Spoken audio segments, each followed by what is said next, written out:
दादाने काय आताच लहान पोरांना सांभाळायचे ट्रेनिंग घ्यायला चालू केली बरं का. हे दादा त्याची मजा बघत होता. मी म्हणलं आता आहे ना आपण पण मजा बघत एकदा दाखवून घ्यावं ना. मेहंदीचा जिथं कार्यक्रम होता तिथं आम्ही ना एंटर झालो बरं का. नंतर म्हणलं तुम्हाला एकदा डेकोरेशन आणि पब्लिक दाखवून घ्यावं. भावी नाही का पाठ वगैरे नीट नाटका लावायचा होता. त्याच्यात भावली घेऊन आला माझ्या. भावली घेऊन आल्यानंतर तुम्ही मला बघायचं काय म्हणतोय. थांबा पहिले भावलीचं दाखवून घेऊ द्या नंतर बघा तुम्ही काय म्हणतोय तो. बाहुली नको. भावलीचं काम संपल्यानंतर नाही का विटा ठेवायला चालू केल्या. नवरीला जराशी उंच जागेवर ठेवावं लागत आहे. म्हणलं विटाचा कार्यक्रम करावा लागत आहे. दादी नाही झालं जाणार वरती हे केलेलं बरं का. नेल पेंट लावी तिची बहीण त्यांना थांबतो नको मी लावितो.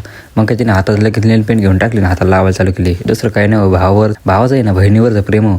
बाकीचं काय नाही. ते चष्मा लावलेला होता मला नाही का. ते पलीकडचा चष्मा लय आवडला बरं का.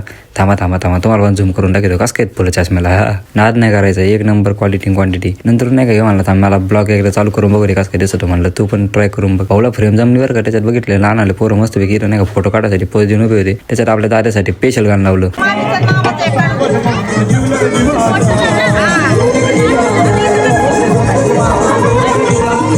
गाणं बिणं झाल्यानंतर नाही का इथं सगळे नाचायला लागली मस्तपैकी.